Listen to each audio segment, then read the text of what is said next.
less than an hour.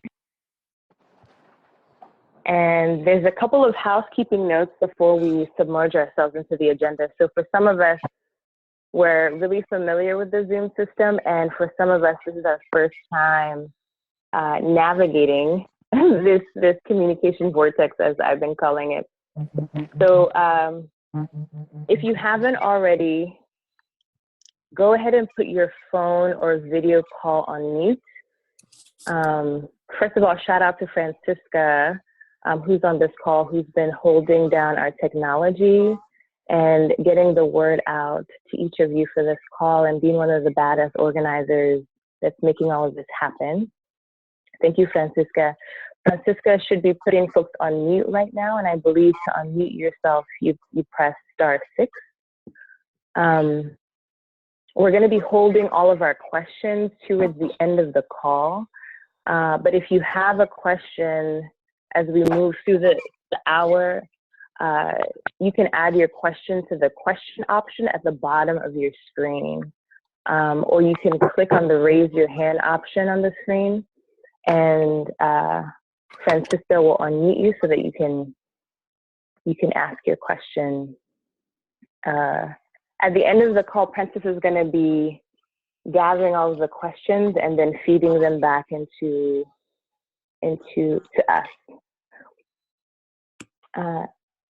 In addition to all the technological stuff, I want to invite folks to, if you need anything to nourish you during this call, you can go ahead and grab that right now. So that could be some water, an altar item, a warm blanket, because it's cold in New York. I'm in New York right now, and even though it's spring, it's cold right now.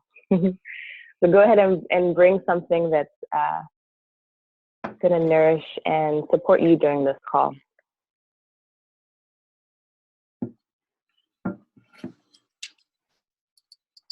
Awesome. So we are in an urgent moment right now, and quite frankly have been for centuries. Our communities are experiencing an escalating state-sanctioned violence and intentional organized backlash to our movements and movement gains that we've had for the last 50 years. And all of this has impact, impacting us physically, emotionally, spiritually, and generationally. And fortunately for us, every single one of us, are a reflection of a legacy of resistance and resilience that is very much possible. We're here because an ancestor dreamt us into the future, whether it was through their organizing or their spells or their prayers, their intentions, or their flat out defiance against white supremacy. We come from folks like, the Calabar and Owerri women in southeastern Nigeria, where I'm from, who led the greatest challenge to British colonial rule in 1929, and they used tactics like singing and chanting and dancing, organizing over 30,000 people to protest against British colonial rule. We come from folks like Wakayam, which is the site of the voodoo ceremony that launched the Haitian Revolution. And we come from Southern root workers and Lakota ghost dancers, and folks who have intentionally used spirit and healing and love to defend our lives and also to honor our lives in our communities. And so we not only want to honor them, we also want to honor each of you for all the ways that you're using your gifts, your medicine, your legacy, your prayers, your rituals, and your practices, and your intuition to abolish white supremacist narratives and systems of oppression. And you're cultivating a present and a future that that does right by us and does right by our communities and does right by our ecosystem. So really quickly, in terms of where we're headed, the overview of our agenda, we're gonna dive into a collective grounding. And after that, we're gonna share a little bit about why why sacred resistance? What's the purpose of this call to action? And why is it significant in this current political moment? And we'll have an opportunity to share how to get involved and why get involved, and offer some details and logistics about April 1st, next week in DC. And we'll share some resources that you all can use as you're planning and getting ready for April 1st, and also as you land in DC on April 1st. And then we'll open it up for questions and any concerns that you have, and then we'll close out. We'll close out. So that's where we're headed for the next less than an hour. And we are hoping to end at 9. We might go to 9:05, but not past then. All right. So I'd love to welcome y'all to join in collective grounding practice. And you can also feel free to mute me if you want to do a grounding practice on your own that honors your own traditions and feels good for you. If you're holding on to any gadgets, pens or paper, you can go ahead and place those in a secure place around you. You don't need those right now. One of the biggest gifts that we get to offer ourselves in the midst of a culture that dehumanizes us is to take a moment to honor our humanity and our aliveness. So we're going to do that right now. And go ahead and bring your body to a position that feels comfortable and nourishing for you at this moment. And this could be seated, standing, or lying down.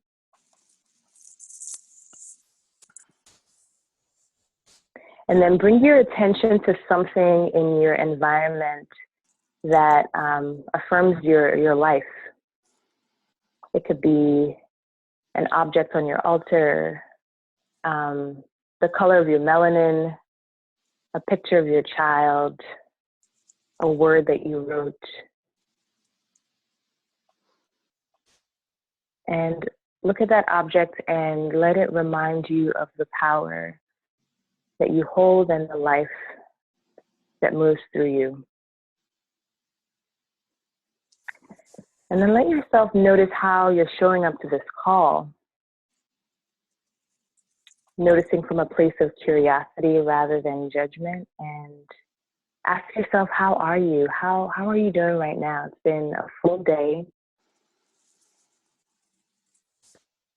And let the most honest part of you answer, how are you? And invite an inhale through your nose, and notice how your breath brings life into your chest and your belly and other parts of your body. And then go ahead and slowly release that exhale. And notice how your breath can soften a part of your body that might be holding some tension right now. Beautiful. Go ahead and bring in some more life. Inhale, filling up your lungs, filling up your chest. And then slowly release through your mouth. Notice a sensation on your feet making contact with the floor or a bed or a couch. And then know that there's a force bigger than you, gravity, that's holding you up right now. And see how much you can surrender to that. You can soften more to your chair or your bed or the floor. We're so used to holding ourselves up, you can let the trustworthiness of gravity hold you. Beautiful. Go ahead and inhale again through your nose, and then hold at the top for 4 seconds. Then on your exhale, go ahead and offer gratitude to yourself for your life. You're grateful for who you are. And then bring in another breath in through your nose. Holding that breath for 4 seconds, 3, 2, 1. And on your exhale, go ahead and offer gratitude to an ancestor that has made your life possible. Great. Bringing in another inhale, and then holding your breath again for 4 seconds, and then exhaling out with sound. Great. Filling up your lungs again, breathing in, more life, more intentional aliveness inside of your body. Great. And then on your exhale, go ahead and offer gratitude to a non-human entity. So our land, our water, our stars, and our ecosystem. And invite another inhale in through your body, seeing if you can bring that inhale from your feet, holding at the top for 4 seconds. Beautiful. And on your exhale, bring your hand to a place in your body that's holding some tension right now. And thank that part of your body for speaking the truth. And just offer a little bit of love to that part of your body, either with a tender touch, a caress, or a word.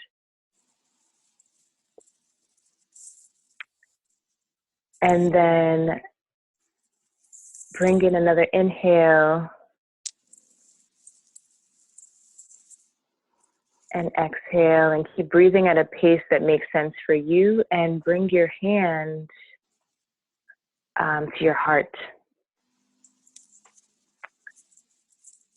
And bring to your heart your intention for this call. Why did you decide to join us today?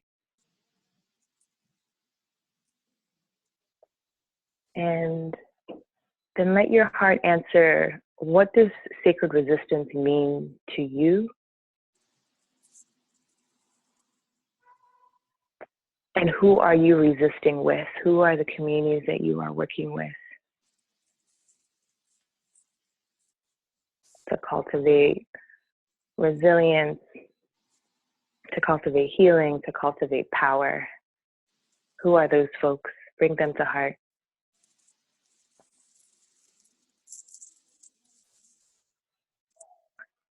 And then go ahead and say your name to yourself and offer gratitude again for your presence and intention and commitment.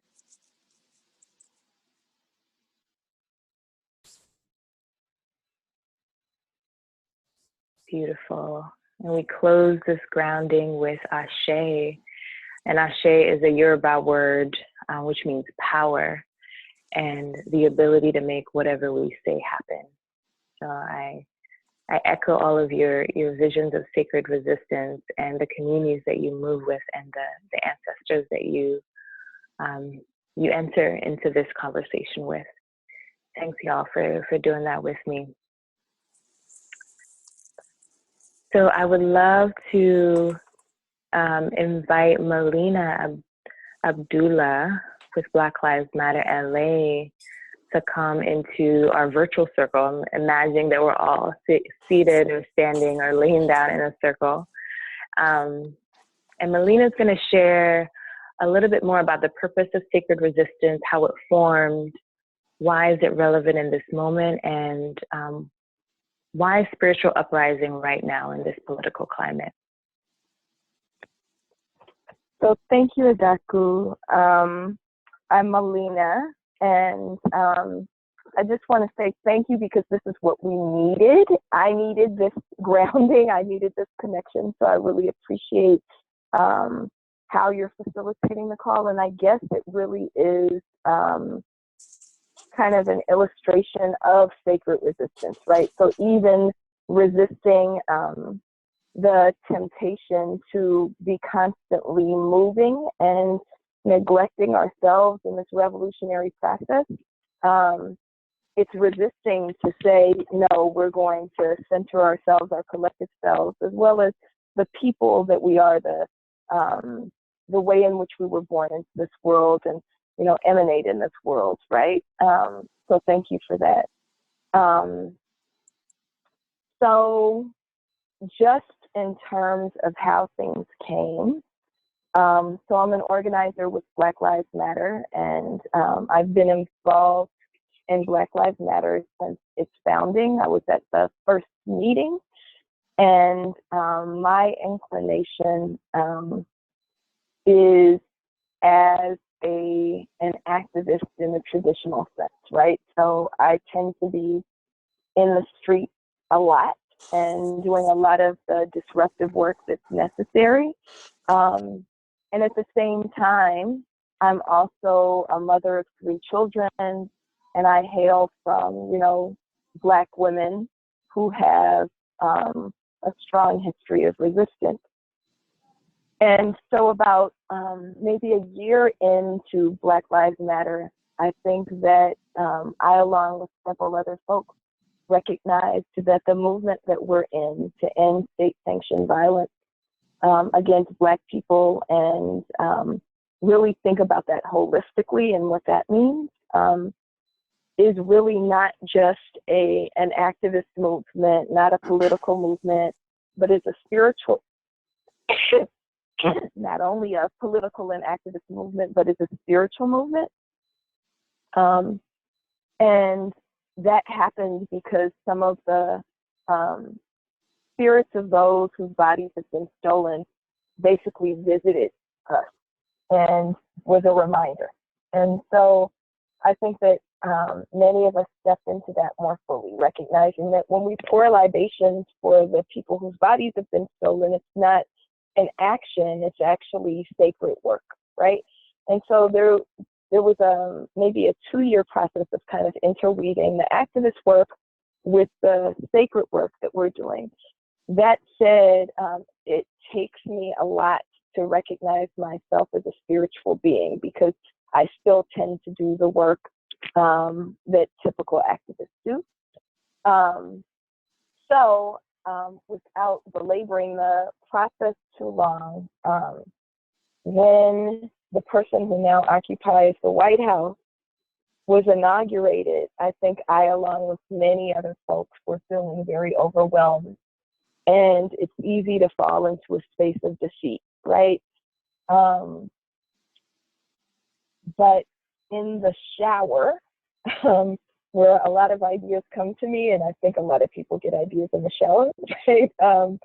This idea came that if we really think, I'm also a professor of Pan-African Studies, so I also study freedom movements, Black freedom movements. It occurred to me that every revolution, every transformative effort that we've been successful at has centered the role of spirit and the role of the sacred. And so when we talk about revolution, and I do believe in revolution, I'm not a believer that reform will get us free. The only way we get to the kind of transformation that will get us free is by centering spirit. And so I wound up putting something up on Facebook just because that's sometimes what I do, saying, who thinks, what if we put a big prayer circle around the White House and just chanted it down, right? And ushered in our vision. And a lot of the women on the call, and it was almost all women, there were a couple of brothers who also chimed in, said, I think that's a great idea, we should do it. And so basically what happened is sisters like Nina, who you'll hear from a little bit later, Rosalind, Heather, Delante, who's, I don't know if he's on the call, I think he is, all chimed in. And then I followed up with text and said, do you really want to do this? And everybody said yes. Adaku had been doing work with Black Lives Matter and a lot of other spiritual circles for a while. The Black Lives Matter network came in. So I talked to Patrice immediately, who's one of the co-founders. And then Prentice, who's been leading our healing justice work, but is also one of the original members, is carrying a lot of the work from BLM. But that's basically what the vision was, and I'm very thankful for the circle that's developed. There's about, I think, 12 of us, maybe 15 of us who've been on call since January, kind of planning what this would look like. And so we kind of envisioned it as a central action in DC, but also synchronized actions everywhere across the globe, to summon our spiritual energy to both push out, the hate, the fear, but also the downright kind of evil and oppressive forces that really are occupying that space right now. So we want to push that out. And as we push out, especially kind of thinking about this time of intentionality and hope and, vision, we want to push in, we want to usher in, well, what does freedom look like? What does peace look like? What does justice look like? What does love look like?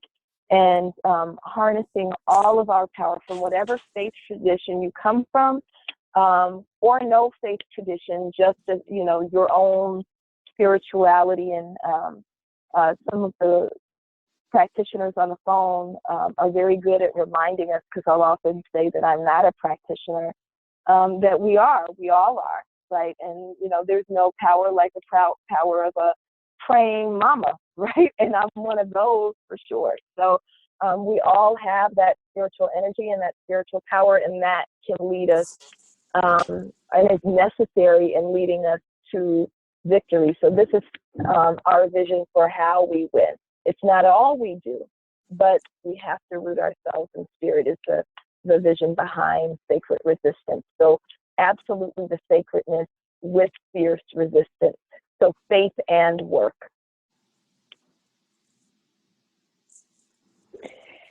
Thank you, Melina. Love looks like your intuition and your vision. Thank you so much for trusting and believing in your capacity to do this kind of work, and cross-pollinate it with all the organizing that you're doing, and for inviting all of us to be a part of it. I'd like to bring into this virtual circle Najiba, who's going to share a little bit about what compelled you to be a part of this call to action, and what impacts are we hoping that this will make, both individually and collectively, and to share more about why folks should be a part of this sacred resistance. Okay. I'm sorry. Can I add one more thing I neglected before Najiba goes, Adaku? Very succinctly in 30 seconds. Yes. Najiba was also, I didn't write notes, but Najiba was maybe the second person to step up. So I just want to lift that up and say thank you for all of your work, Najiba. I echo that too. Thank you, Najiba. Yes, thank you. Thank you. Thank you. Can everyone hear me? Yes. Yes. Okay, so my name is Najiba Saeed, and so the reason I came to this is my mosque, where my children attend every Sunday, was targeted by white supremacists, and later weapons were found in that person's home. And this was in November. And so as a Muslim woman who's visibly Muslim, as a mother of 2 children, as someone who trains spiritual leaders, I'm a professor that trains spiritual leaders at a seminary of many different traditions. And the way Melina and I kept intersecting was my students who were pastors were the ones in LA that were really interested in working and supporting the Black Lives Matter movement in Los Angeles. So for me, this was very personal and something that I felt as a mother right away. When you can't protect your children, it's one of the instincts that brings out a lot of times strength that we don't know we have. And for many mothers of many generations in this country, that's been a constant struggle. It's not something new. So I just want to give my personal story of why I'm compelled to do this. The other thing I think is really important is that I was finding I've been holding space for so many different communities, whether it's undocumented individuals, or it's the Japanese American community that showed up for the Muslim community. And what I was finding is that healers need spaces for healing. We're getting punctured every day. Our bodies and our spirits are intentionally and deliberately being punctured and repunctured every day. That's part of the playbook and the strategy. And I think we have to find ways to work to heal others, but also to make sure that those of us that are doing the work, especially people like Melina and others that are putting their bodies on the line constantly, there needs to be a regular practice of being able to do that healing work. And so that's part of why I'm motivated, and what I think is the purpose of Sacred Resistance is to remind us that healers need healing, and to answer really two big questions that are being undermined. One of them is, who is human? You know, right now, mass incarceration and words like citizen are essentially, the system is telling us who is human. And what we're here to assert is to say, we are all human. And to also assert the second question is, what is sacred? And all our bodies are sacred, right? And if someone else's body is getting hurt, that means it's a sacred body, and I'm here to be present and to remember that, you know, the dehumanization process, that's the sickness. We are not the sickness, we are the health, right? And we are the wealth and the beauty, and to just take that time to be in sacred space with each other.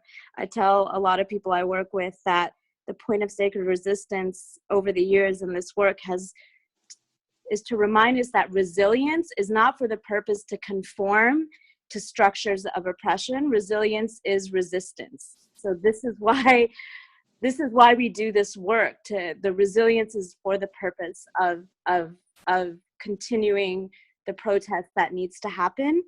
And so I'll be really quick. Some of the things we hope will come out of this are that people who may not have a religious tradition, people who may not feel like they're welcome in multiple spaces, this is a time to bring, we're talking about everyone being sacred. So this notion of whomever you are, what you bring with you is sacred. And so there are gifts that maybe you can bring to the movement in your local or national community that are not always recognized in other places.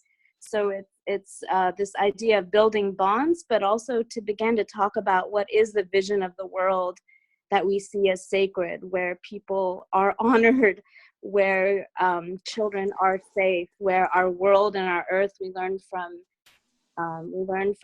movements like Standing Rock, the earth herself is sacred. So how is it that we get together? What is it we stand for? What is it that we have individually in our communities that we struggle with? But when we come together, what can we also together amplify? So there's some resources that we can offer if you want to have your own action on April 1st. Please let us know. You can email sacredresist.org or go to the website sacredresist.org. And Black Lives Matter has put together a really incredible guide for organizing your local action. And so we hope you'll join us, whether you come to DC, in Los Angeles, we have an action. We have actions now all over the country. And so whether you come with religion, whether you come without religion, whether you come with spirit, you come as a sacred being. And really, this is about building together, honoring what's sacred, and saying we will be resilient for the next, however long it takes. Our resistance is found in our individual, community, and collective resilience. Thank you. Yes. Thank you, Najiba. Really, really appreciate your wisdom and all that you just offered. All of our bodies are sacred. So let's just take a breath here to honor our humanity, the power that comes through your body, with your body, the legacy that you come from. and the future that you're creating. Najiba, you offered such a beautiful segue into talking about April 1st. So this vision that Najiba and Melina have been talking about is being co-created into many different prongs, including a National Day of Sacred Resistance that's happening next week on April 1st, and 24 hours of spiritual practice.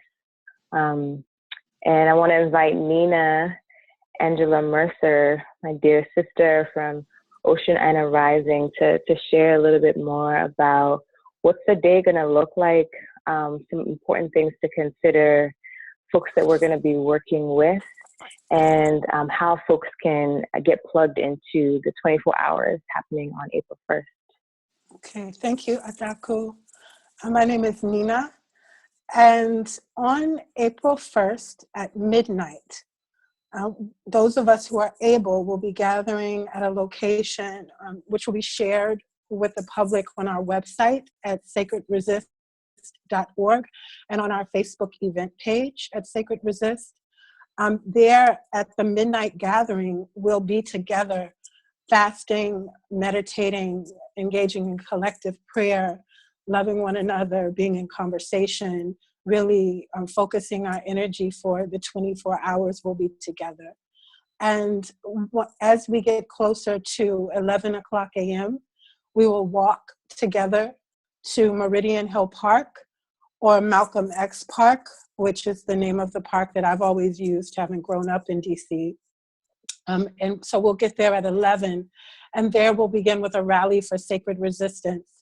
That location is really significant to Washington, D.C. and the design of the city, for those on the call who aren't familiar with the area.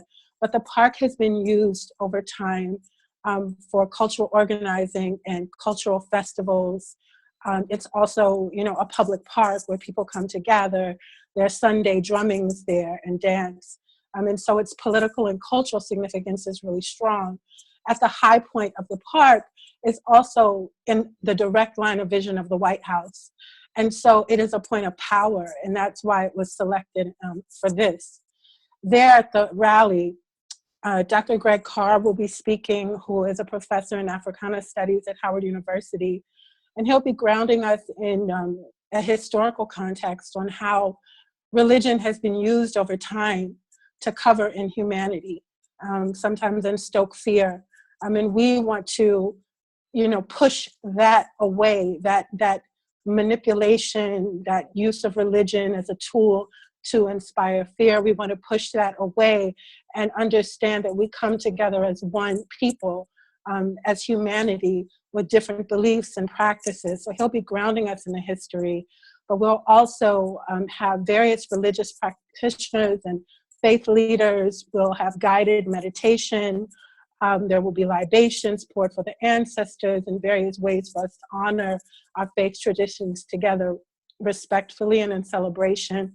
We'll have poets and hip hop artists, musicians who will be involved. Some of them are Ailish Hopper, Jay Mills, Tarika June, Kimon Freeman, Bomani Arma, Matt Miller, students from local universities and colleges like Howard University, other poets.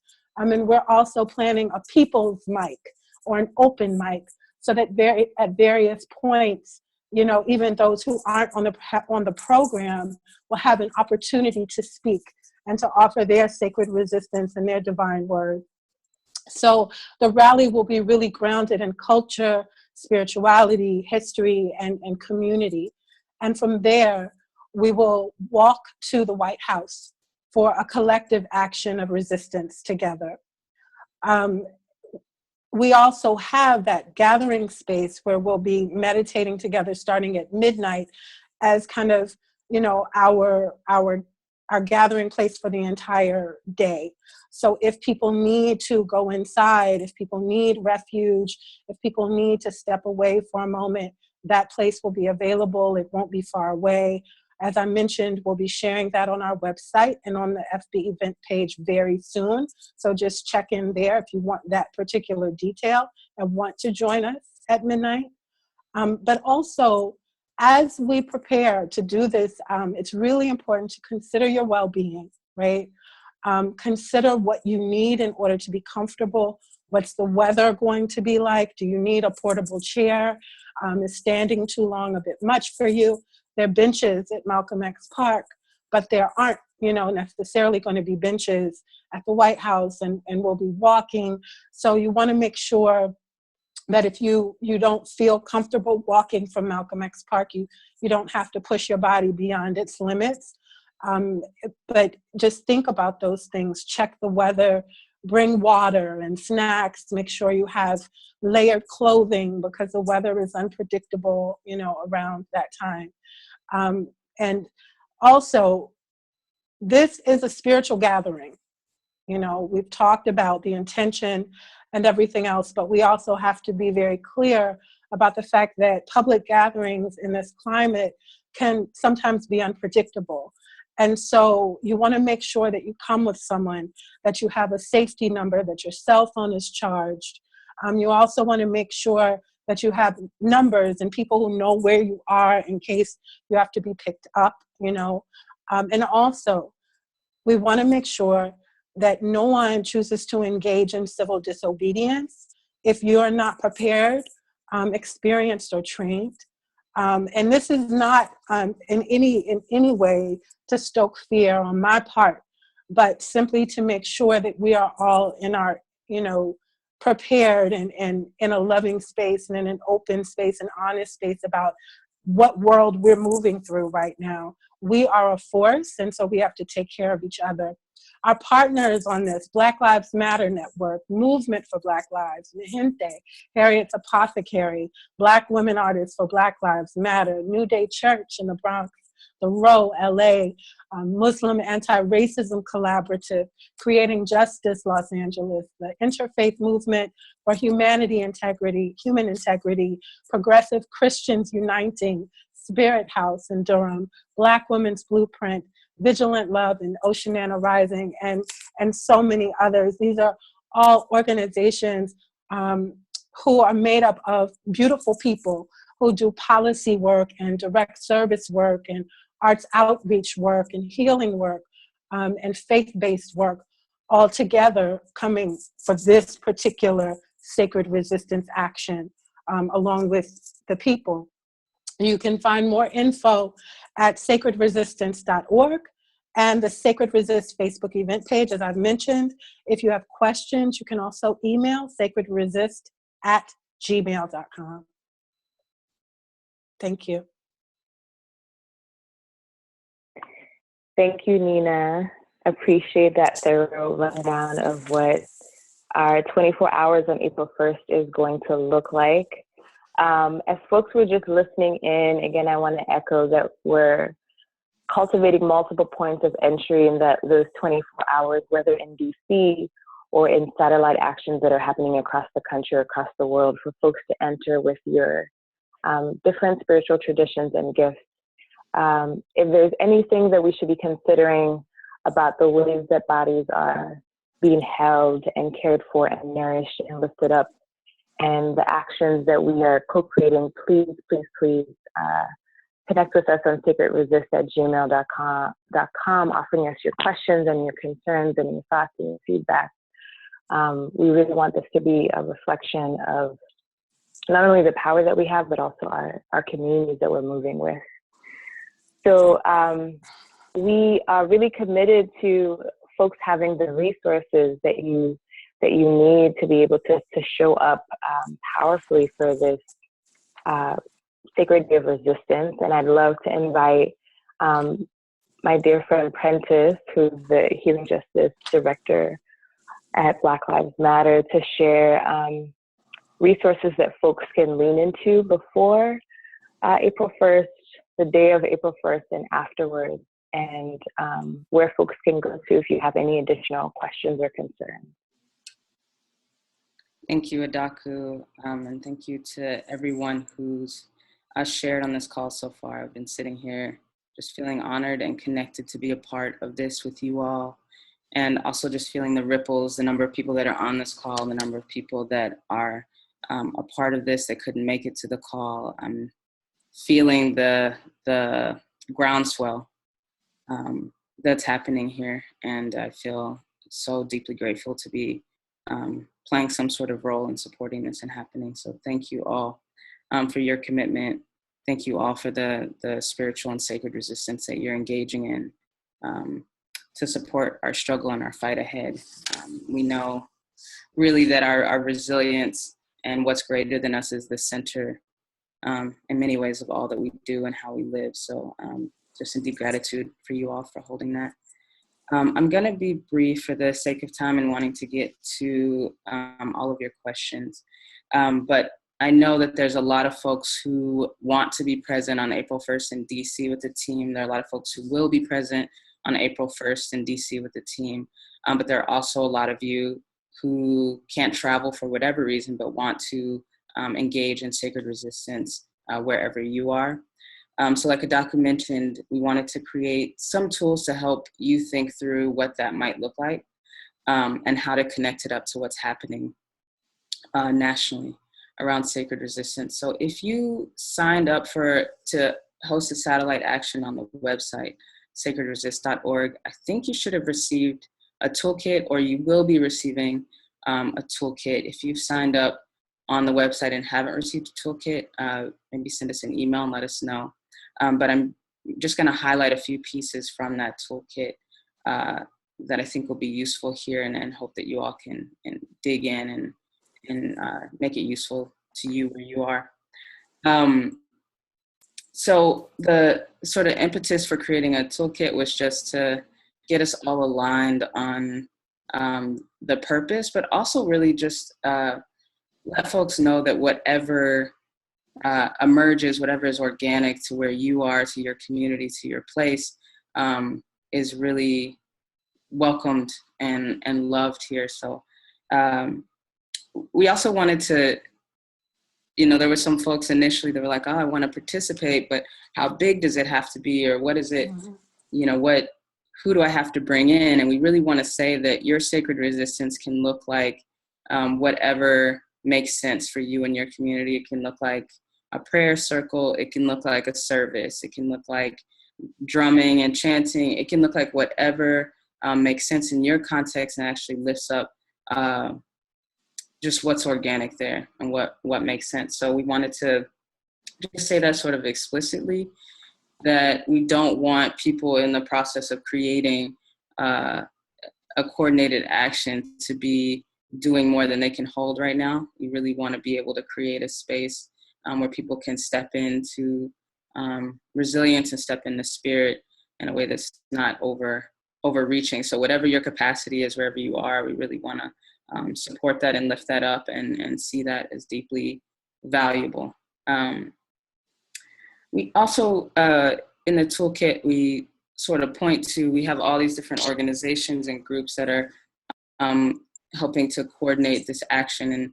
And one of the values I think we're all holding together is creating spaces that are, that make sense in your place and condition, and that are also deeply inclusive of all of our folks, because we're all looking for spaces to connect and community to connect with, and a way to bring in our special gifts and powers and also our connection to spirit. So we just want to emphasize creating spaces that are inclusive and bring in our communities and that make everyone feel welcome. There's some tips in the toolkit that I'll touch on really, really briefly, but one is just in a sort of logistics sense, when developing these sort of actions, some folks may be, well practiced in creating spiritual resistance actions, but we want to identify that there are a couple different skill sets that might be useful. There may be someone who is amazing at sort of visioning what kind of space and container can hold spirit for folks, or people tapping into spirit. That person may be different than someone that's really good at logistics. And we don't want to necessarily conflate so that we overwhelm our healers or spiritual practitioners. We want to think about how we can kind of share leadership, share responsibility, share tasks, and see healing and spiritual practitionership as a skill unto itself. So we want to just honor those folks that create and envision our spaces, and also want to honor folks that keep us together and are brilliant at logistics and can hold it down that way. That's also a spiritual set of skills too, in a different way. And I think the last note I want to say, actually 2 more things, is that many of you may already know, but I think it's important to say that when we are doing this level of conjuring and we're creating this kind of space, a lot can come up, and we may or may not be useful or used to having that space intersect with our organizing work. But we really want to just think about that on the front end and how we can open up enough space for the kind of vulnerability, the kind of openness, the kind of transformation that comes when we invoke spirit or that which is bigger than us. And it may be that we need other reinforcements. We may need folks in our community or practitioners that can hold us all with whatever comes up. But we want to just acknowledge that we're actually moving into a space that can often be significantly different than the organizing spaces that we're in, if that's the place that you're coming from. And we want to make room in these actions because I think we're all in some level of agreement that groundswell, that spirit, that thing that is bigger is actually exactly what we need right now. We want to hold it well without shaming or trying to put the lid on what's coming up for people. Lastly, whatever it is that you do, we really want to lift it up and share it. So we're using this Sacred Resistance hashtag. So on April 1st, if folks can, in a way that makes sense, document what's happening locally for you and hashtag it and share it. And so that we can all look around and look back and see the kind of myriad ways that we're engaging in spiritual resistance, and so we can tap into the vastness of the resilience that we all have to bring. So please, please, please hashtag what you're doing, connect it up to the work that folks are doing in other locations. And really, the last thing is that in the toolkit, there's also a link to another toolkit that was created by Daku and some other amazing organizers and practitioners that goes into how to create a healing justice practice space. And a lot of the tips and tools there relate, I think, in some ways to what it will take to create a spiritual resistance space. But the other important thing, I think, is that we want to see this not as a one-time thing, but as something that's deeply integral to how we organize. And so that tool and that resource, I think, is important for us moving forward as we start to create more room, more space for spirit, more space for transformation in our organizing work. How do we make it an ongoing practice and culture shift? So those are just a few things I wanted to lift up in the toolkit. And like I said, we want to make sure everybody gets that so that it can help guide and support all the brilliant work that you're doing. We only have about 6 minutes, but we wanted to spend some time taking some questions. So actually, we want to, if you can throw your questions in the chat box, we want to see if we can do some pairing of questions to address what's coming up for folks. So I want to take that time now. Adaku, is that cool? That is perfect. Thank you, Prentice. Yes. So again, for folks who may be newer to the Zoom system, if you have a question, you can put your question in I think you click the question option at the bottom of your screen, or you can click the raise your hand option on the screen so that we can unmute you.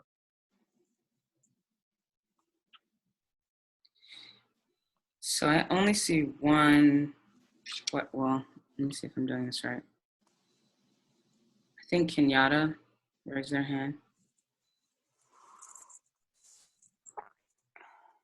But that's the only question I see. I don't know if I'm right.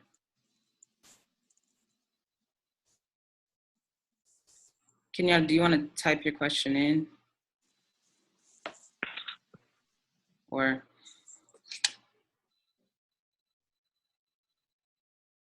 Okay, Adaku, looks like we have a question. Want to open it up so Kenyatta can ask their question, and also, okay, we'll open up for that. And then there's a question from Amy Paulson that says, is it important that our actions all be at the same time on April 1st? So maybe we can answer that one first and then move to Kenyatta's. Yeah, let's go ahead and answer that question first. Thank you for that question. And Nina, let's co-respond with this question together. Right. So, yeah. So this question has come up, and I think it would be great if we could coordinate actions. But I also realize that we're dealing with time differentials. The idea was that when we get to the actual White House, which we are hoping to get there by 3 p.m., that we would have synchronized action at that time, specifically because that's when we'll be, engaged in a collective action of sacred resistance, and that collective force coming from various geographies, various cities would be really powerful. So, you would have to then adjust the time based on Eastern Standard Time in that sense, because we're approximating that we would get there at 3 p.m. And I imagine that we may be able to develop a pretty efficient social media strategy to let people know where we are in our DC action. So that may be helpful as well. But right now, that's what we have. Beautiful. Just a couple of things that I'll add in there, Nina. Thank you so much for that. Is that on our website, sacredresist.org, we're going to have a really detailed agenda of where things are going to be happening and the timing of everything. So that's a place where you can link in with us. And then, as Nina shared, we'll be posting up on our Instagram when things are going to be happening. And I also want to invite folks. I know that timing is really important and something that folks who work with spiritual practice use as a powerful tool. And so, think about, the significance of April 1st, the day. The phase of the moon is going to be a waxing crescent that day. And if there are any specific times that make sense for you, given whatever spiritual tradition that you practice, evoke that time for yourself. And then you could also share, as Francis offered, share what you're doing at that specific time and why it holds meaning for you as well. Hashtagging Sacred Resist. Thanks for that question. I think we have time to take one more question, and then we are going to be taking questions up until April 1st, and you can share all those questions at sacredresist@gmail.com. Kenyatta, does your question still hold? Did it get answered? Can someone unmute Kenyatta, please? Yeah, I'm here. Can you hear me? We can hear you. We can hear you. Okay. Hi, everybody. Peace. I was just kind of talking to someone in the chat room, and they said they have some resource for me.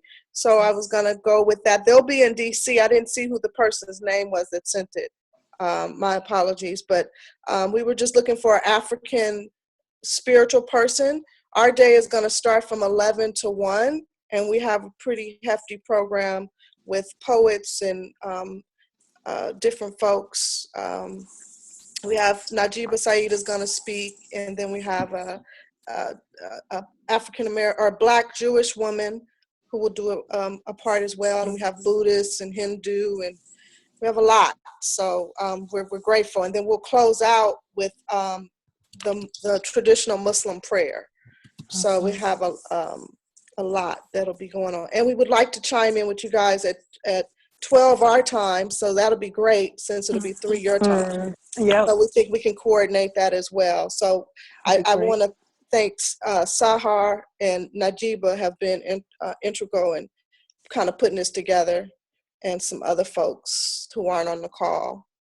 But yeah, that was my only question. I was just trying to reach out for African spiritual people, because what our goal was to get to the people who were most affected, and raise them up first, and then put others in as well.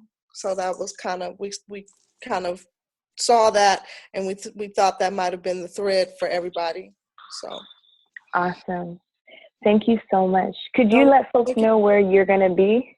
Oh, yes. Los Angeles, I put it in the chat too. We'll be at we just confirmed for Grand Park, which is right across the street from City Hall. So It's going to be 11 a.m. to 1 p.m. And it's that Saturday, so it should be able to park pretty, successfully, because it won't be during the week. So.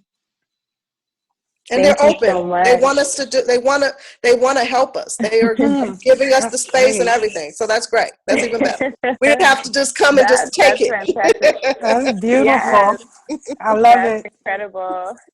All right, I'm going to stop talking now. Thank you. Thank you so much. That was so rich. I'm super hyped for LA. So folks, if you're in LA, just listen to the request that was just made. If you're connected to folks who offer African spiritual traditions and can connect with Kenyatta, that'd be incredible. And I think more information. You offered information in the chat box. This is Najiba. Boston. Yes, ma'am. Oh, sorry. Boston just announced their day too. I just posted it. Oh yeah. Yes. Great, Boston, Beantown. So. Yes, Boston. So y'all are just doing it. So we're going to be compiling all of these satellite actions that are happening, and they're going to be posted on sacredresist.org.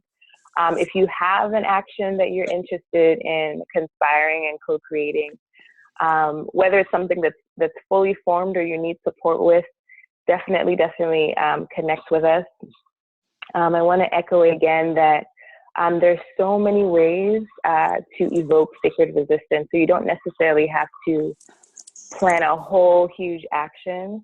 You don't have to come to DC. We would love to see you in DC, and we welcome your presence. And also being at your altar, or gathering with community at your kitchen table are powerful efforts. And I want to continue lifting up the traditions that we already move with, and you can continue to lean into those traditions or cultivate something new that's calling to you at this specific moment. So yes. Just want to quickly address a question that came up in the chat box. The website should be shared. It is done and ready. Please share. There's also an event page that you can connect up to via the website. So please join that and share all of this stuff. So I just want to say that. Thanks. Thanks, Princess. So if everybody could pause whatever you're doing right now.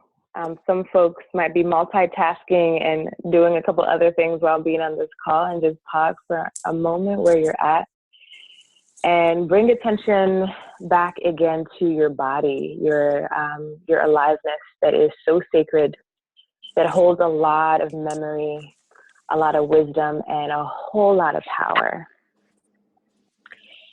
And from your heart, just extend gratitude to all the folks who were on this call, all the folks who are co-creating this sacred day of resistance, from the folks who spoke and you heard from, to the people who you don't know, who are all over the country and across the globe, who are intentionally carving out time to be committed to fortifying ourselves and our movements, so that we can keep organizing for collective power in a way that doesn't leave our bodies our people behind or our practices behind. And then go ahead and bring that extension to yourself, bringing your hands again to your heart, and offering gratitude for who you are. You were created right now for a reason. You are not a mistake. The powers that move through you were given to you, were created for you with purpose.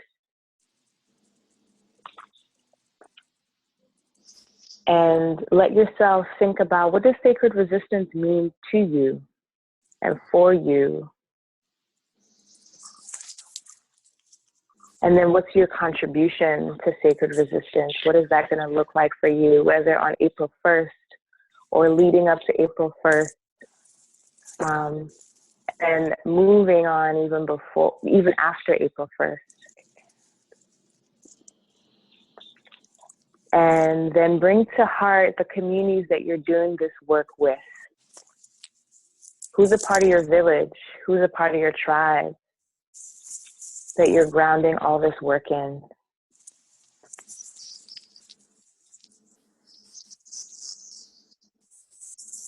And then another question to reflect on is, what do you need to be nourished and protected as you open up all these portals of spirit, of resistance and resilience in this particular way?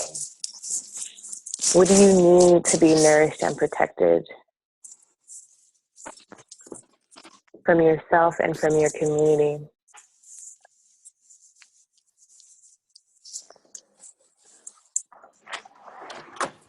Beautiful. Awesome.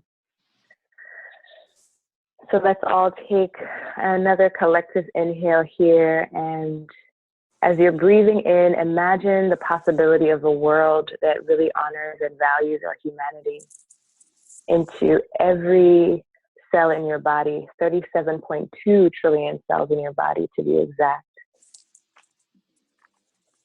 And then on your exhale, let that just, your intention for sacred resistance spill out to the environment that you're in right now. And then let it spill out to your city. And let it submerge your state. And then let it surround the whole United States. And then let it blast out of the US to cover the whole world.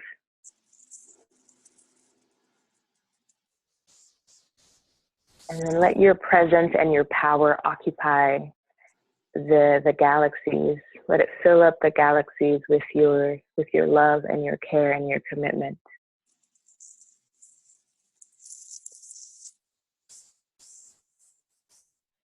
Beautiful. So thank you all so much. It's been an honor, an absolute honor to get to do this call with each of you.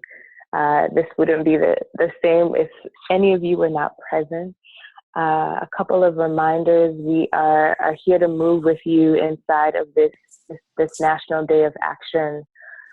So connect with us over email, sacredresist@gmail.com, if you have any questions, reflections, or concerns. Also, opening our website, sacredresist.org, regularly with information and resources. And then hashtag Sacred Resistance on Facebook and Instagram. And we'll be sharing visual images, inspirations for the work that we're going to be doing together. So you can follow us there as well. So we started off the call evoking some of our ancestors who have led us into this work and dreamt us into the future. And Francisca, if you could unmute everybody, and as people are leaving the call, if you can just offer the name of an ancestor that you want us to be moving with as we go into April 1st. Harriet.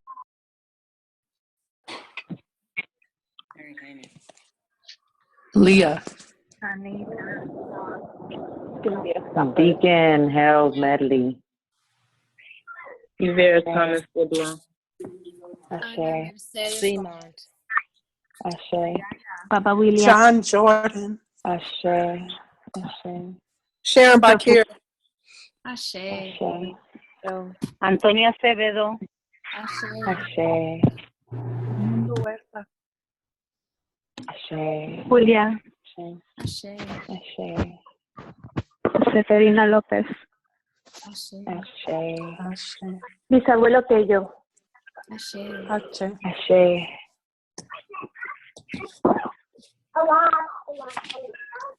Ashe. Love Little it. one.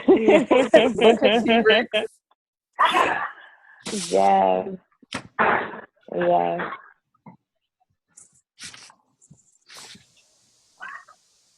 Ashe, ashe, ashe. Ashe. Thank you, everybody. Thank you. Thank you. Thank you. Peace and love. Thank you. Thank you. Peace and love. Thank y'all so much. Bye.